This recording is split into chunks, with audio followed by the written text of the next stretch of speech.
In this screencast, we will take a look at creating goal structure diagrams. To create a new goal structure, right-click on a model and select the menu New FASTEN Root Node, and then Assurance Models and Goal Structures. An empty goal structure is created and opened in the main editor. Let us name it Demo Goal Structure.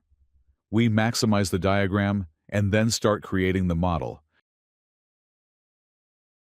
by dragging and dropping elements from the diagram palette onto the main diagram. By selecting an entity on the diagram, the inspector window will present the detailed information.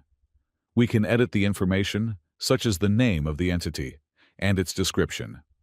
We can write the text on a single line and then use the auto-formatting button for a nicer format.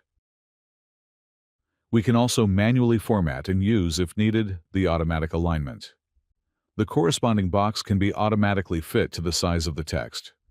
Let us add a strategy entity, set its name, and add a description in the inspector window. In order to connect two entities, we need to select the source entity, click on the lower right button, and drag and drop the connection line to the target entity. We develop the case by adding two goals and connecting them to the strategy. Layouting can be done in a manual or automated fashion. FASTEN features two algorithms for automated layouting. The first one layouts the diagram in a tree fashion from top to bottom. This layout is enough and robust if we do not have entities like assumption, justification, or context. Let us add an assumption entity and link it to the top goal.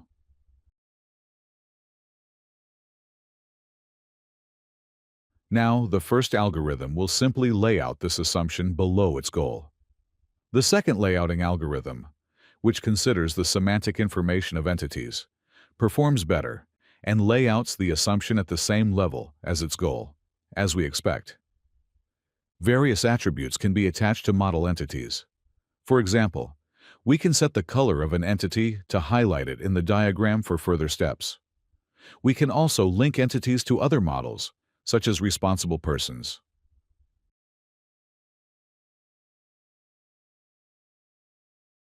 By pressing Ctrl and clicking on the reference person, we can navigate to its definition. Manual layouting is done by mouse or keyboard. By using the keyboard arrows, we can move boxes in coarse-grained steps. For fine-tuning and moving entities dot by dot, we need to keep the Shift key pressed while using the arrow keys. If Snap to Grid is active, we can move the entity by mouse only to the next point of the grid. Once attributes are attached, they can be displayed or hidden by configuring annotation providers in the inspector window of the diagram. The semantic layouting algorithm is influenced by the order in which the connections are saved in the model. For example, we can tell the layouter to switch the order of two sibling goals by switching to the textual notation and changing the order of the corresponding connections.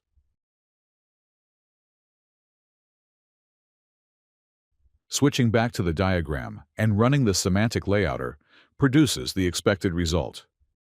If the diagram gets too big, we can refactor it by extracting away goals. Select a goal to extract and press Alt plus Enter on it to open the intention menu. Select the Extract Away Goal intention, and then another goal structure is automatically created, and the away goal is linked. We can directly navigate to the definition of the away goal to its corresponding diagram. There we can develop the goal as needed. If we have many diagrams, we might want to use a naming scheme for entities in a certain diagram. This can be done by clicking on the diagram, and in Inspector, we set a prefix for all entities.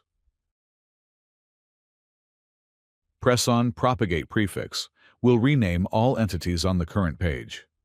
We can add a documentation to the current page in the inspector. The documentation is displayed in a yellow box on the diagram.